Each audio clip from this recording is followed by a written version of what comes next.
CRP Cast.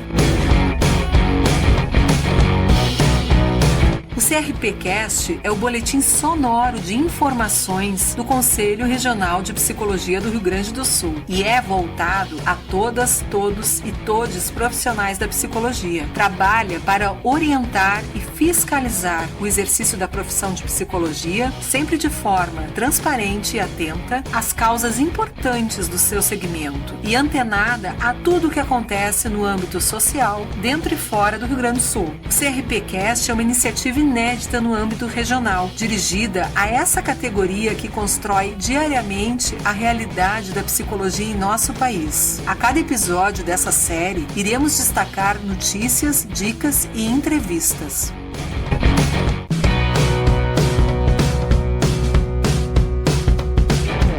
Bem-vindas, bem-vindos e bem-vindes. Eu sou Leocádia Costa e este é o 31º episódio do CRP Cast. Neste episódio, o CRP quer destacar o papel da psicologia nas discussões relacionadas a gênero e às práticas da profissão no enfrentamento à violência contra mulheres. Para isso, contamos com a participação das psicólogas Tayasmin Onmakti e Patrícia dos Passos, na roda de conversa, mediada pela conselheira Marina Pombo. No quadro Psi o Quê?, a psicóloga Conceição Costa fala sobre clínica política feminista e antirracista. Nas locuções, contamos com a colaboração das conselheiras Luciana Fossi e Thaís Mendes Farias.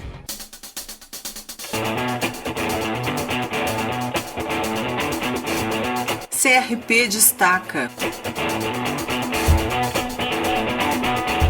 Olá, eu sou a conselheira Luciana Barcelos Fossi e trago aqui informações sobre estratégias do Sistema Conselhos de Psicologia relacionadas às comunidades terapêuticas e à defesa dos direitos das mulheres. Com a criação do Departamento de Apoio a Comunidades Terapêuticas pelo Governo Federal, o Conselho Regional de Psicologia do Rio Grande do Sul montou um grupo de trabalho para avaliar a situação de comunidades terapêuticas no estado. Inicialmente, esse GT irá mapear as comunidades terapêuticas existentes no Rio Grande do Sul e fará um trabalho de aproximação dos Centros de Atenção Psicossocial, os CAPS-AD, para a compreensão dos fluxos de encaminhamentos. O posicionamento da atual gestão do Conselho defende uma política de saúde mental que tenha como perspectiva o cuidado em liberdade e amparado nas diretrizes antimanicomiais da reforma psiquiátrica brasileira. Recentemente, o Conselho Federal de Psicologia solicitou uma agenda de reuniões com pastas estratégicas do governo federal para apresentar seu posicionamento sobre o tema. Na pauta, a proposta de construção de uma articulação interministerial para a discussão da Política Nacional de Saúde Mental e Drogas, com vistas à criação de um planejamento conjunto que compreenda o cuidado às pessoas que usam drogas como um cuidado em saúde. Além disso, propôs a constituição de um sistema de inspeção nacional das comunidades terapêuticas de caráter presencial e permanente, integrado por representantes de pastas ministeriais e de conselhos de participação e controle social.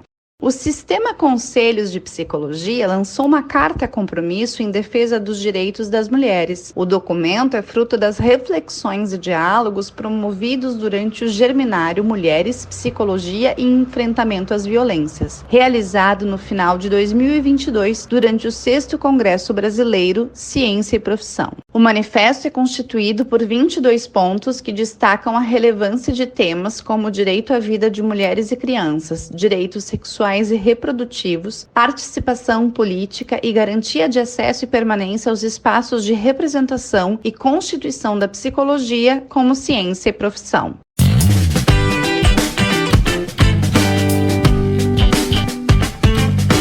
Arte Psi.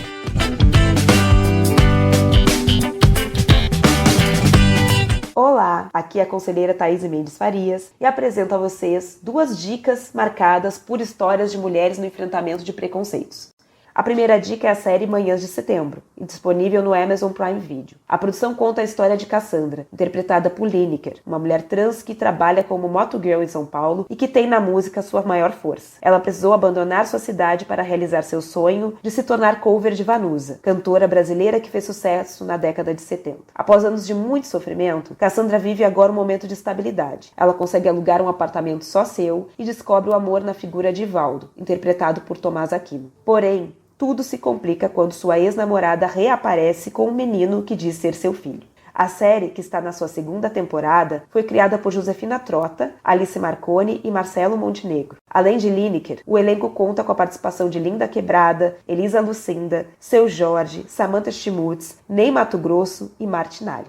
A segunda dica é o livro Patriarcado, Gênero e Feminismo, escrito pela professora Joana Burigo e produzido pela editora Zuc. De uma forma generosamente eloquente, a obra apresenta a importância de se derrubar o patriarcado. Também fala da avó da autora e de suas referências de vida e costura. Tudo isso com profundo conhecimento da cultura pop, o que deixa a leitura leve e palpável. Joana foi uma pioneira no entendimento da extrema-direita no Brasil. Em 2013, quando voltou de Londres, começou a alertar para a ofensiva misógina que ocorria no país. Por isso, tendo o patriarcado como centro analítico da vida social, ela entendeu e explicou, como poucos, processos como o impeachment de Dilma Rousseff e movimentos como o Ele Não.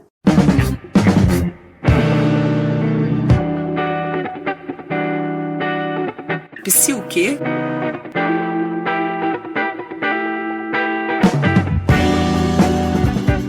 Como a psicologia pode construir uma clínica política feminista antirracista? Convidamos a psicóloga Conceição Costa a falar sobre o tema. Conceição é coordenadora geral da Articulação Nacional de Psicólogas, Psicólogos e Psicólogos Negras, Negres e Negros e pesquisadoras e pesquisadores, a AmpCinep. Doutora em Psicologia Clínica pela Universidade Católica de Pernambuco, Unicap, em 2022. Mestra em Psicologia pela Universidade Federal de Pernambuco, em 2010. Integrante do grupo de pesquisa Práticas Clínicas, Psicologia e Política da Unicap. Olá a todas, a todos.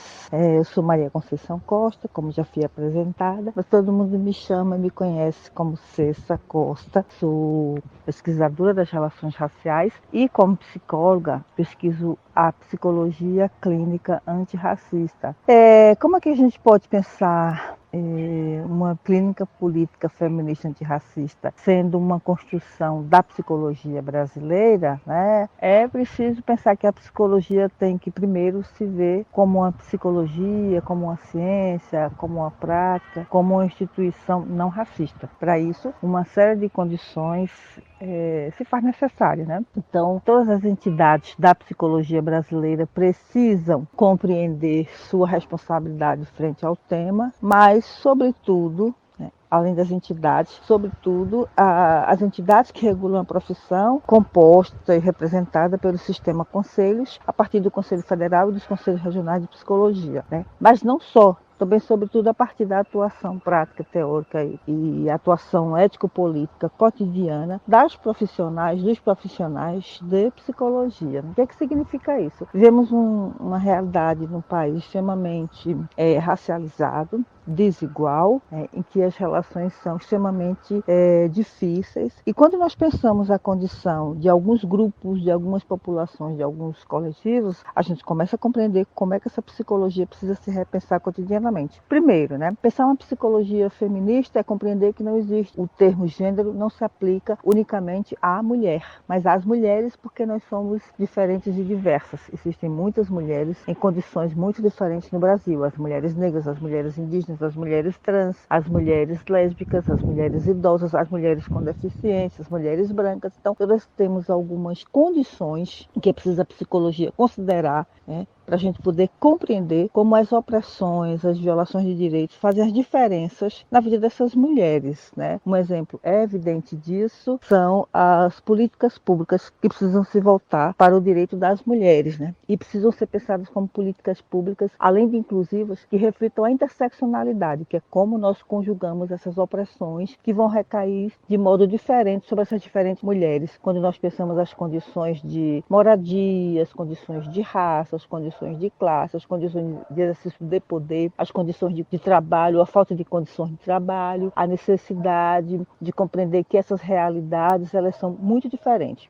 Um outro exemplo que a gente pode citar é quando tem chuvas abundantes no país e que casas são atingidas, casas são destruídas por essas chuvas ou porque os rios alagam, a grande maioria da população nas cidades, em todas as regiões, as mais vitimadas, vulnerabilizadas, são as mulheres, as mães de famílias, as responsáveis pelas famílias, são as mulheres pobres, periféricas, portanto as mulheres negras, né? Então o feminismo é uma teoria política e teórica, precisa se rever, compreendendo que nós somos muitas e diferentes mulheres, como o Conselho Federal de Psicologia já pontuou num trabalho há alguns anos. As mulheres são diversas porque as condições de vida são diversas e muitas vezes adversas, né?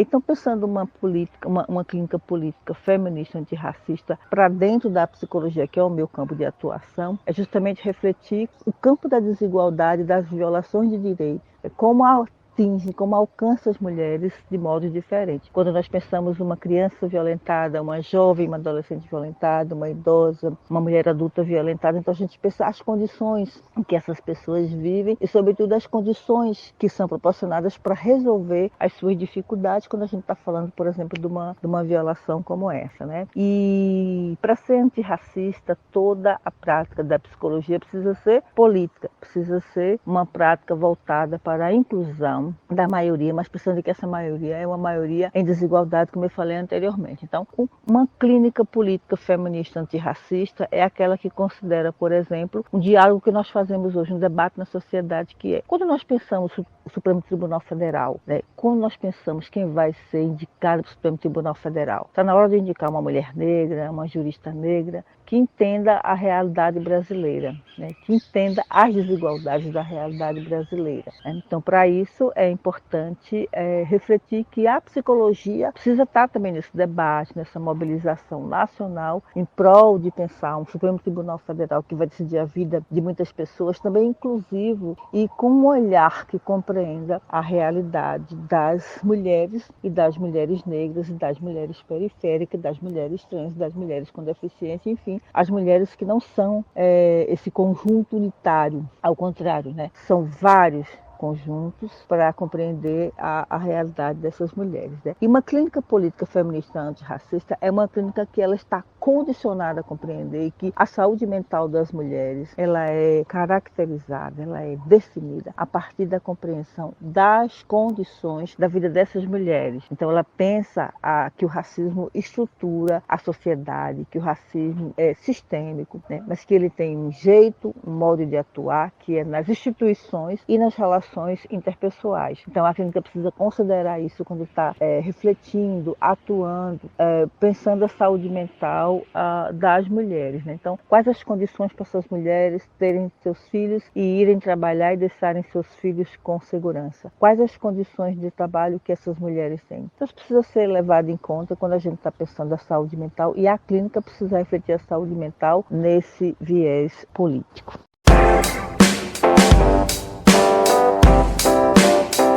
Roda de conversa.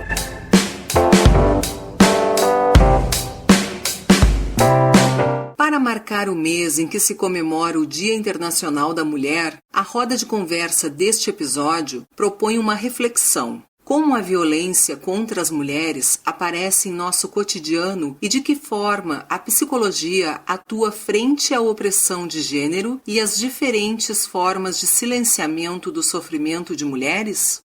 Convidamos as psicólogas Tayasmin Onmakti e Patrícia dos Passos a contribuir com esse debate. A mediação será da conselheira Marina Pombo, psicóloga, psicanalista, mestranda em psicanálise clínica e cultura na Universidade Federal do Rio Grande do Sul. Tayasmin é mestra em psicanálise pela Universidade Federal do Rio Grande do Sul e autora do livro Vozes de Retratos Íntimos. Atua como psicóloga clínica com ênfase nos seguintes temas: psicanálise, negritude, narrativas, escrita criativa e co-coordena o Instituto de Pesquisa em Psicanálise e Gênero. Patrícia é graduada em Psicologia pelo Centro Universitário Metodista, com ênfase em Direitos Humanos e Políticas Públicas, e hoje é mestranda em Psicologia Social e Institucional pela Universidade Federal do Rio Grande do Sul. Atualmente trabalha como psicóloga clínica, sendo sua prática pensada através das ideias da esquizoanálise e também pelas questões de gênero. Bem-vinda a todas, todos e todos que nos escutam para mais uma roda de conversa desse podcast do Conselho Regional de Psicologia. Hoje eu estou aqui honradíssima em estar com a Patrícia e com a Tayasmin para conversar um pouco sobre o enfrentamento da violência nas mulheres dentro da psicologia. E eu vou aproveitar um pouco as gurias, porque a Patrícia tem a linha da esquizoanálise e a Tayasmin pela psicanálise. Então a gente vai poder conversar um pouco sobre esse enfrentamento dentro das linhas teóricas também. Tayasmin, eu vou começar contigo. Tem uma frase tua do teu livro que me impactou muito, me colocou para pensar. E me deu uma ideia de sobrevivência, assim, sabe? Que eu vou te repetir e queria que tu comentasse um pouquinho ela, falando também desse lugar da psicologia e da psicanálise. Um dos riscos de se viver sob ameaças é perceber que a única saída digna é enfrentá-las. Oi, Marina. Oi, Patrícia. É um prazer estar aqui com vocês. Sim, é uma frase, né, do livro de uma personagem específica e que caracteriza bastante a personagem. Mas é algo que eu fico pensando que eu penso por dois viés. A gente não pode romantizar, né? Porque ser a única a fazer um enfrentamento é um local de risco absurdo.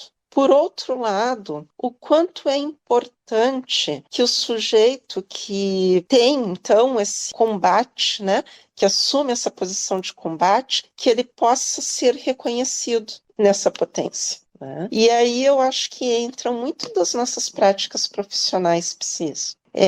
De poder, então, reconhecer esse sujeito como um sujeito político. E isso diz muito respeito, então, ao enfrentamento ao machismo, ao enfrentamento ao racismo. Né? Penso, sobretudo, nas mulheres negras que, enfim, padecem, não, sofrem dessa dupla opressão e que quantas vezes tem que se fazer forte, que quantas vezes tem que poder ser reconhecido o lugar de humanidade delas também. E, bem, o quanto que nós profissionais estamos, falo aqui muito como psicanalista também, né? Quanto que nós profissionais podemos, então, nos autorizamos ou até conseguimos escutar isso como potência. E não como loucura, e não como desadaptação, né? Mas acho importante frisar que é uma luta coletiva, é sobretudo uma luta coletiva. Não é algo que a gente muda individualmente. Né? Então, precisamos sim que seja uma luta das pessoas negras, mas não só. Né? Precisamos que seja uma luta das mulheres, mas não só. Vou pegar o teu gancho aí sobre a luta coletiva, Tayasmin. A gente bateu um papo antes aqui, gente, e a Tayasmin chegou a dizer, né, do risco que é abater, quando essa violência abate, porque abate o corpo das mulheres. E aí vou pegar um pouco essa tua ideia da luta coletiva e vou chamar a Patrícia. Patrícia, eu sei que a tua pesquisa também vai por aí, vai pela esquizoanálise, um outro campo, né, mas eu queria te ouvir um pouquinho sobre, assim, esse enfrentamento da violência, esse coletivo, como é que fica? Olá, gente.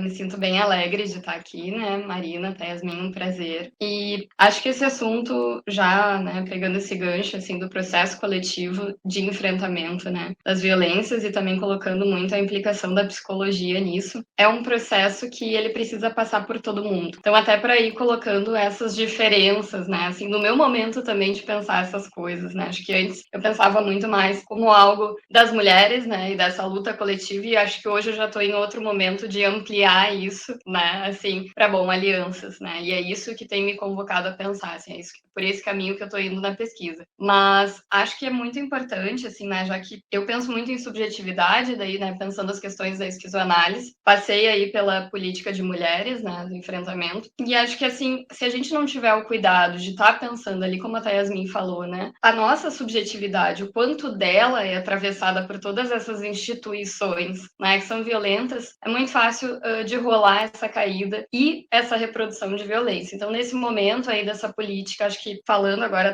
da esquizoanálise, né, devir mulher era uma ferramenta, um conceito que me ajudava muito a romper já com o que é universal, né? Porque a gente tem muito essa tendência de começar a guiar, então, né? De começar a dar um manual do que é interessante para cada situação ou como se rompe. Muito mais do que fazer um trabalho em conjunto, né? Uma composição e ali uma criação com cada mulher, né? Com o coletivo. Enfim, acho que isso vai se modificando ao longo do tempo também. Acho que eu vou saindo questionando algumas lógicas binárias, acho que ampliando muito mais, né, a noção de feminismo, até que eu começo esse encontro assim com os pensamentos decoloniais e também, né, com o feminismo decolonial, e acho que hoje está por aí, assim, até entendendo isso, né, todas essas diversas linhas assim que atravessam, né, mas que nelas, apesar das diferenças, há um modo de subjetivação hegemônica. Eu acho que aí é um bom processo para a gente pensar, né, no enfrentamento, como romper o que é dominante, porque eu acho que pela afirmação da diferença, né, nas nossas subjetividades a gente está criando outras, e assim a gente vai criando em coletivo, em aliança com as diferenças, né, então assim, mulheres cis, mulheres trans, mulheres pretas, o que tem aí? Porque são experiências muito diferentes, mas algo passa por todas nós, né, e eu acho que isso é muito interessante, e também com as outras pessoas, né, que não são só mulheridades, assim, tá pensando esse enfrentamento, e acho que para isso a psicologia tem que estar em tensionamento, né, do que ela reproduz ainda, do que ela fecha, para que a gente comece a trabalhar essa ideia radical mesmo, de diferença, né,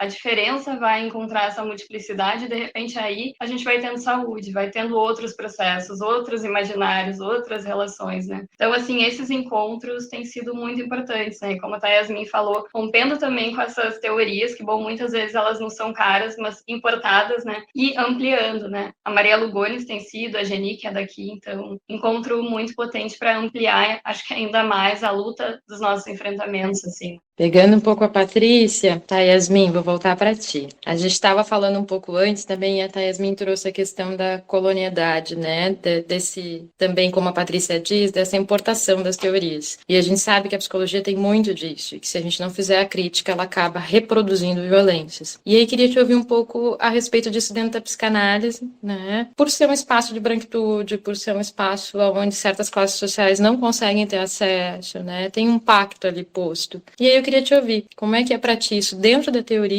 com a teoria e através da teoria? Eu costumo dizer que a psicanálise, dentre as teorias psi, talvez seja a mais branca e a mais burguesa. Ela é muito herdeira de uma centralidade europeia. Embora ela tenha, se coloque com orgulho, né, como um deslocamento, como uma teoria que produziu um deslocamento na racionalidade, né, e essa racionalidade, diga-se, é europeia, né, então a psicanálise se coloca como algo que rompeu com o advento do inconsciente, e é, de fato, um termo teórico dos mais interessantes, que nos permite uma praxis muito interessante, ainda assim, ela não rompe com um traço da universalidade, né? Como a Patrícia traz a ideia de universalidade. Então, bem, né, a psicanálise, ela chega então no Brasil, trazendo experiências de divãs habitados por pessoas brancas. Então, acho que tem vários caminhos, né? Eu vou tentar falar um pouco, assim, sem me alongar muito, mas acho que um super importante é poder retomar o fato de que Freud já dizia que o sofrimento psíquico individual não era individual, né? Ele se comunicava com o social, né? Não à toa ele vai escrever O Mal-Estar na Cultura, e ele vai dizer também que o sofrimento das histéricas tem aí algo de uma tensão, então, entre a sexualidade feminina, né, e o campo da cultura, que era um campo vitoriano, né, da moral vitoriana. Bem, mas isso não tem sido suficiente para um entendimento dos profissionais psicanalistas brasileiros de que é importante olhar para o conhecimento que se produz no território nacional, né, na realidade brasileira. Então, acho, assim, fundamental trazer autores de fora da psicanálise, mas que dialogam com a psicanálise. Francis Fanon, vou citar dois, né? Francis Fanon e Lélia Gonzalez, né? Acho que são autores fundamentais para que a gente possa pensar o que é uma experiência psicanalítica que possa se dizer brasileira. A outra questão que eu acho extremamente importante são as ações afirmativas dentro das sociedades psicanalíticas. Já acontece, mas de forma super tímida ainda. Né? E por que isso é importante? Porque não tem negros dentro dessas sociedades. Raramente tem negros. Né? E se a gente... Uma pergunta que eu faço é a seguinte, né? Eu acredito, isso não é aberto, Marina, ninguém nunca me disse, nunca vão me dizer, mas eu acredito que tenham psicanalistas no Brasil que nunca atenderam uma única pessoa negra. Por quê? Porque, enfim, o próprio... Aí entra o racismo estrutural, né? O próprio recorte de classe impede que pessoas negras cheguem ao divã. E essa desconstrução, né, não são as pessoas brancas que vão fazer, elas podem ser aliadas sim, mas elas vão fazer a partir de tensionamentos que vão acontecer nesta troca, né, entre então negros e brancos. Assim como foi um marco para a psicanálise a entrada de mulheres psicanalistas. Né, isso mexeu com a teoria lá atrás.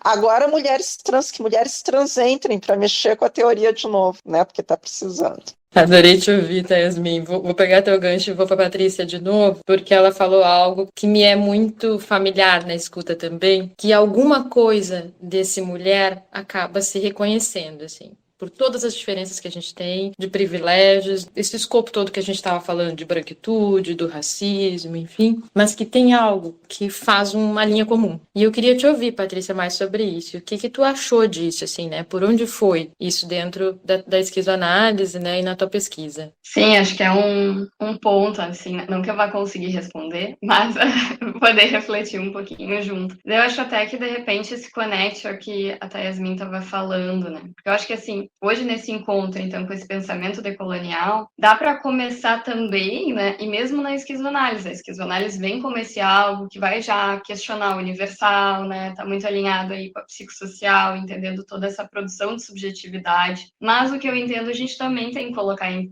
questão, em tensão, né? Ainda que vá compor, né? Com essas pessoas autoras, porque ali tem limites ainda, né? Porque rompe com o universal, mas, por exemplo, não amplia, né? A questão da colonização, não amplia a questão da raça. E tudo isso está aí junto com essa subjetividade, né? Então, fico pensando que o que nos atravessa, né? Em toda a diferença que a gente tem, pode ser o que é dominante, né? Esse universal, mas aí, claro, pensando a partir de várias coisas, né? Porque o que eu tenho mais pensado é isso, assim, claro, mulheridades, que é, né? A coisa que me toca, a coisa que atravessa a minha vida em vários sentidos e sempre andou comigo, mas nessa lógica universal, que ela não tá só junto com o neoliberalismo, isso é uma manutenção, né? Mas ela vem lá do processo, né, de colonização, então essa lógica que a gente pode falar colonial, que nos acompanha o tempo inteiro, ela vai pelo dominante. E ela exclui o resto. Então, logo quando ela exclui o resto, ela está excluindo tudo que sai desse ponto de referência. E daí a gente pode pensar que se não está nesse ponto de referência, está em precarização. Então, todas nós, né, nos seus diferentes locais, né, localizações, marcadores, né, experiências, a gente passa por algo. E não só a gente, né, acho que até para a gente pensar em coletivos, em aliança, qualquer pessoa, né, que vá fugindo desse ponto de referência eurocentrado, né, esse ponto que vai se impondo para o processo de colonização, tá passando por violência. E isso tem me chamado a atenção, porque também, senão antes a gente ia, para qualificar a nossa dor, a nossa experiência enquanto mulheres, quase fechando, né, tem que ser assim, isso é ser mulher,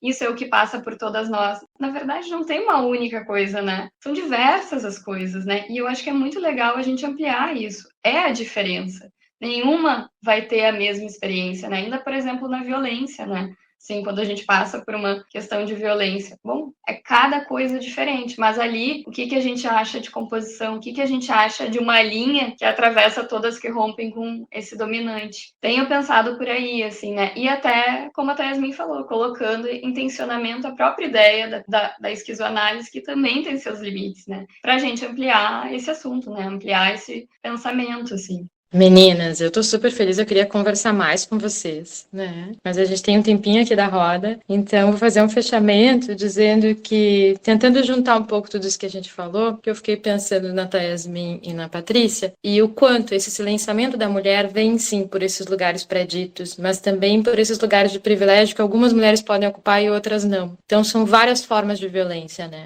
E eu espero mesmo que a psicologia, e acho que vocês já estão fazendo isso, né? Mas que mais gente faça isso, e que não só pessoas negras falem de racismo, não só mulheres falem sobre machismo, né? Que a gente possa ampliar isso dentro do escopo da psicologia e para todos, todas e todos os psicólogos que nos escutam pensarem sim, né? Nessa psicologia que precisa se racializar, nessa psicologia que precisa ouvir as mulheres sem que elas tenham esse lugar pré-datado, predestinado a elas. Agradeço todo mundo e a gente continua por aí.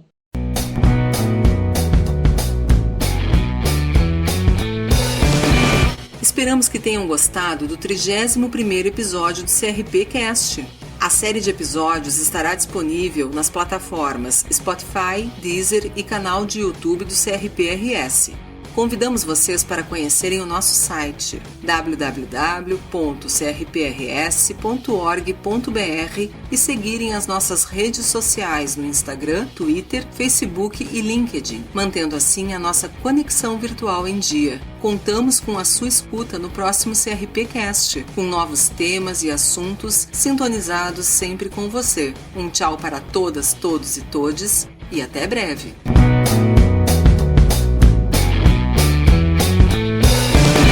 Esse foi o CRP Cast, uma iniciativa pioneira criada pelo Conselho Regional de Psicologia do Rio Grande do Sul, voltada a todas, todos e todes os profissionais da psicologia. O podcast tem a produção da Mirai e a participação de convidados comprometidos com a coletividade, propondo ações para consolidar o acesso à psicologia na sociedade brasileira.